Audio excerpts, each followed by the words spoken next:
The more you explain, the weaker you appear. The more you react, the more you give away your power. And the more you try to prove yourself, the clearer it becomes that someone has touched your weakness. Be honest. In a world full of noise, stillness is no longer passive. It is strategy.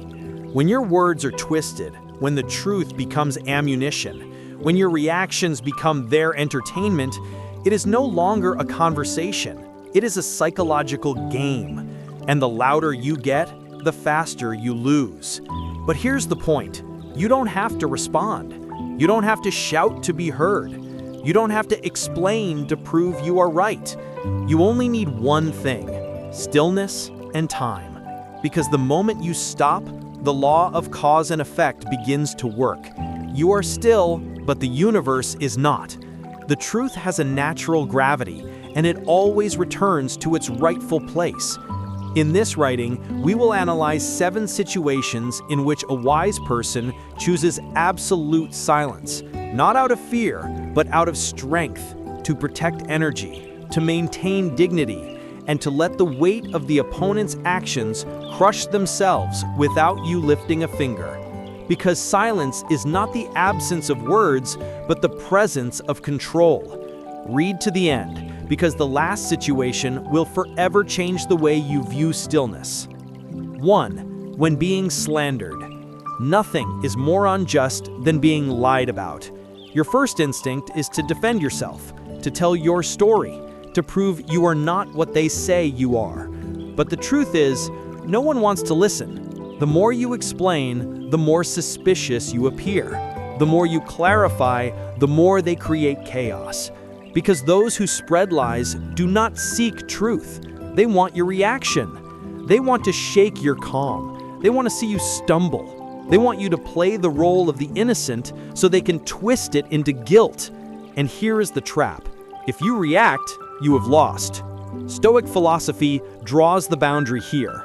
Marcus Aurelius once said, "If it is not true, do not say it. If it is not right, do not do it." That's all. No begging, no explaining. You live by your integrity, not by the version of the story they fabricate. Because truth has one thing that lies will never have: endurance. Lies spread fast, but also die fast. The truth takes time, but needs no defense. It reveals itself in time. Illustration story. There was a man named Duck. He was slandered at work for something he did not do. Rumors spread. Colleagues shunned him. His first instinct was to prove his innocence, but instead he chose silence. He calmly did his job well and let his actions speak. Weeks later, the truth was revealed. The slanderer was exposed for previous schemes. And Duck, by not responding, did not lose face. He rose above the noise and maintained dignity. That is the strength of Stoicism. What to do when slandered? First, trust the long game. Lies are loud, but the truth is enduring. Let time do its quiet work. Second, hold on to your values. When you know who you are, outside noise cannot reach you. Third, let cause and effect speak. Liars often live in constant drama. Sooner or later, they trap themselves. Finally, silence is not surrender. It is self-respect. You are not avoiding. You are rising above the noise, the pettiness, the lies. Let them talk, let them weave, and let truth do what it always does: return. 2. When being betrayed.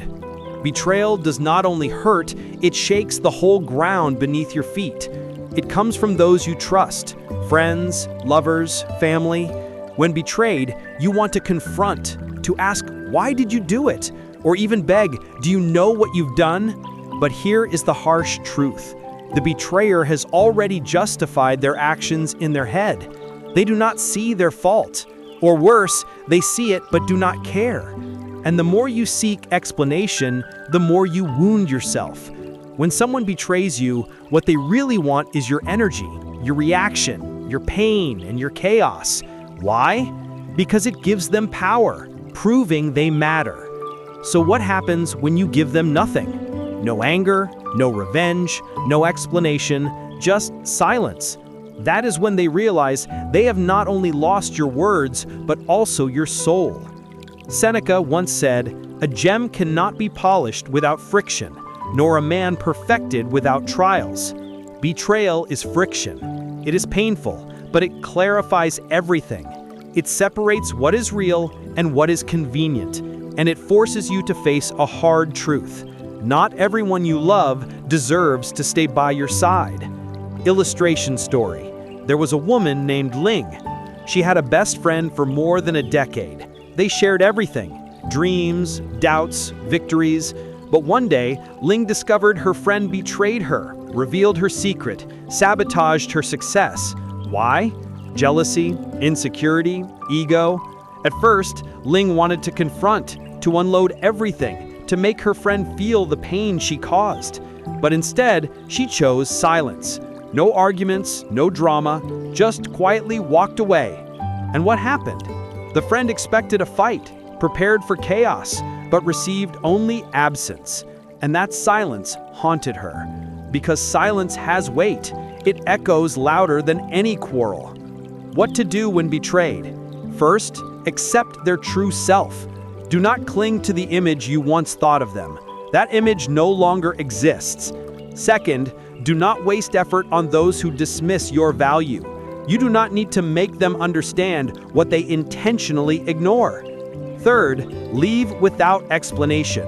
Silence forces them to face themselves, which is what a betrayer fears most. In the end, you are not the loser. They are, for losing someone loyal, honest, and rare. Let them live with that truth, not through punishment, but through your absence and peace. 3. When being insulted. Insults are cheap. That's why the weak use them. When someone insults you through sarcasm, passive aggression, or direct jab, they are not seeking truth. They want to provoke you. They want your reaction, because that reaction is their validation.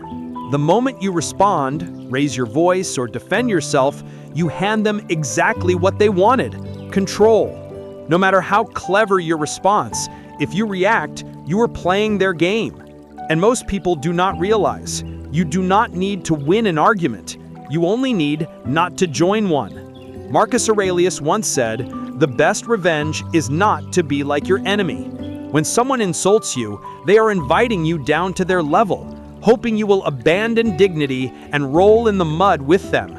But a Stoic does not live in the mud. They do not stumble. They do not respond.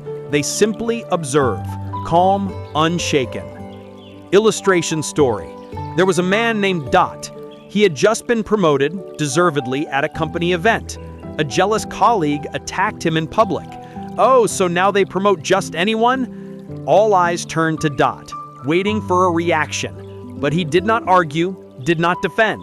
He looked his colleague straight in the eye, smiled slightly, and said nothing. Just silence. No drama, no tension. And in that moment, Dot not only won the whole room, he won the entire battle. Silence stripped the power from the other. Nothing frustrates an insulter more than being ignored. What to do when insulted? First, recognize what they seek. They do not want truth. They want to disrupt your peace. Do not give them satisfaction. Second, let silence speak. When you remain unshaken, your calm voice sends a stronger message than uncontrolled words. You do not control me. Third, hold your ground. Confidence doesn't argue. Self-respect does not explain. When you refuse to lower yourself, they gain nothing. Need to respond to their noise. You need only to master your silence, because true strength never needs to shout. 4. When facing those who play the victim. Some people do not want resolution, they want attention. They do not want to solve problems, they want to control the story. And the most effective way to do that is to play the victim. They rewrite the story, erase their role, twist the truth, shed tears, and suddenly you are the villain. The more you explain, the worse it gets. To outsiders, it looks like you are attacking a suffering soul. They have flipped the script. You are now the aggressor, they are the poor, misunderstood victim. This is not conflict, it is theater, and you have been cast as the villain. Stoic philosophy warns us of this trap. Epictetus once said, "Complaining is always useless, never appropriate. Those who play the victim do not complain to seek solutions, they complain to gain sympathy. And if you step in to defend yourself, you are feeding their drama. The only way to win is silence." Illustration story. There was a woman named Mew. She had a colleague who always twisted the truth. Whenever held accountable, the colleague cried, blamed others, and shifted the story. Mew tried to hold logic, provide evidence, stay calm, explain the truth. But everything backfired. While Mew spoke truth, the other played emotions, and in the eyes of others, emotions beat reason. So Mew stopped. No defense, no rebuttal, only silence. And over time, the truth surfaced. People began to see the pattern. The colleague always had a sad story, always a new enemy, always a new injustice, and eventually, the play collapsed. What to do when facing a victim player? First, do not defend. They are not listening, they are performing. The audience loves drama. Do not fuel it. Second, keep emotional distance. Observe, do not absorb. Let them drown in the chaos they create. Third, trust cause and repetition. People may believe them once, even twice, but patterns do not lie. In the end, the mask falls. You owe no clarity to those who profit from disorder. Let them act, let them gather an audience, let them run their script. Because eventually, the play ends, and your silence is the curtain drop. 5. When your value is ignored. The greatest insult is not what they say about you, but what they no longer notice. You show up, you give, you care, you call, you text, you offer your presence, but in return, you get silence, indifference, neglect. No drama, no grand betrayal, just the erosion of your value in their eyes. And here's the bitter truth. The more you try to prove your worth, the less they see it. Because people do not value what is always available. They value what they fear losing. When you are always present, always initiating, you become background noise in their world. Not essential, but invisible. This is when Stoic philosophy hands the power back to you. Seneca once said, "Time discovers truth, and sometimes the truth they must discover is your absence." Illustration story. There was a man named Zoom. He was always consistent. He called friends, remembered birthdays, his partner always knew he cared. But slowly, he noticed no one asked about his day, no one initiated contact unless he did first. If he stopped calling, days turned into weeks of silence. That was when he realized he wasn't valued, only convenient. So, he decided, no arguing, no speeches, just stopped. The result? Those who truly cared reached out. Those who did not disappeared. And that was his answer. What to do when your value is ignored. First, stop chasing. If they cannot see your worth when you're present, let them feel it when you're gone. Second, say nothing. Silence forces recognition. When your presence vanishes, your value becomes clear. Third, trust cause and repetition. People may believe them once, even twice, but patterns do not lie. In the end, the mask falls. You owe no clarity to those who profit from disorder. Let them act, let them gather an audience, let them run their script. Because eventually, the play ends, and your silence is the curtain drop. 6. When being provoked. Some people do not want peace. They want reaction. They poke. They say things they know will hurt, not because they're brave, but because it's the only way they feel power. The moment you waver, they win. The moment you argue, they are fueled. The moment you let emotion burst, they know they have control. The truth most people miss, their goal is not conflict, but control. They want to break your composure, make you act on their emotions. If they provoke you, they become the puppeteer behind the fake smile. But here is where Stoicism becomes the shield. Marcus Aurelius said, "You have power over your mind, not outside events. Realize this, and you will find strength." That is the core of mastery. You cannot stop others from provoking you, but you can refuse to give them what they crave most, your reaction.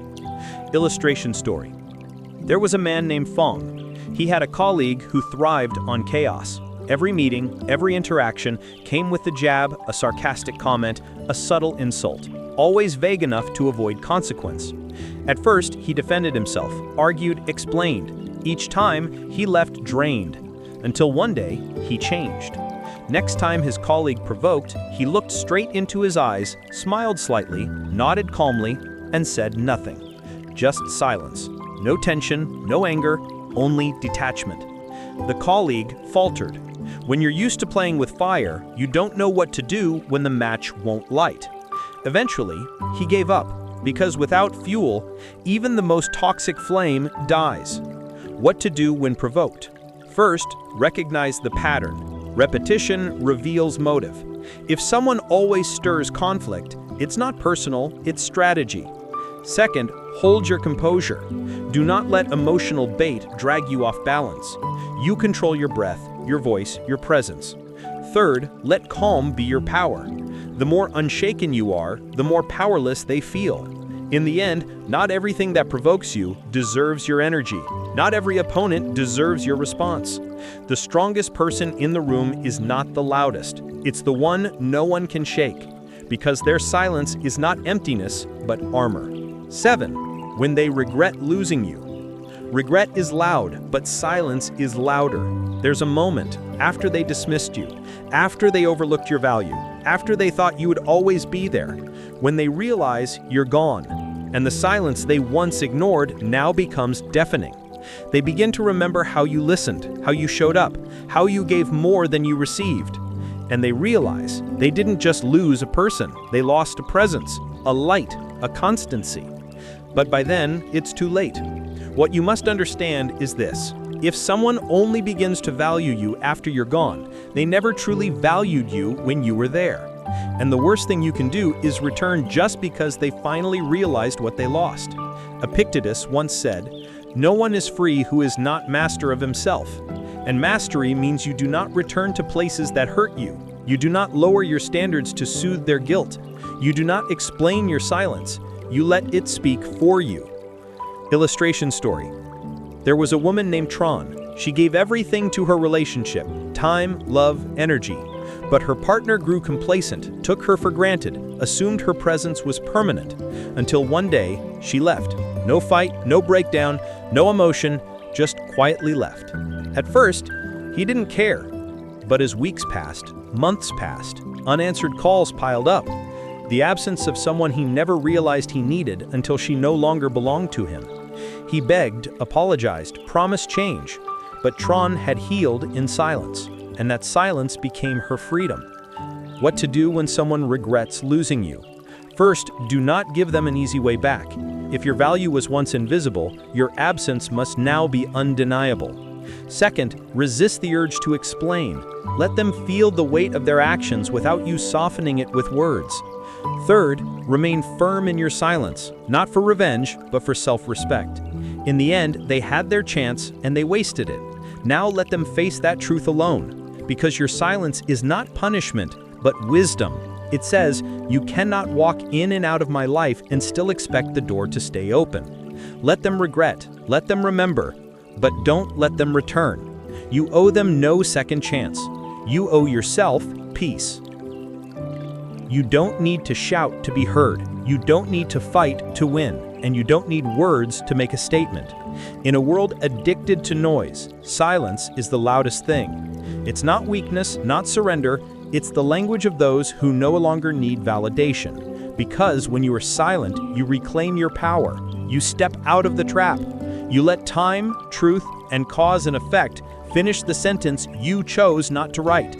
A Stoic does not chase approval. They do not beg for release.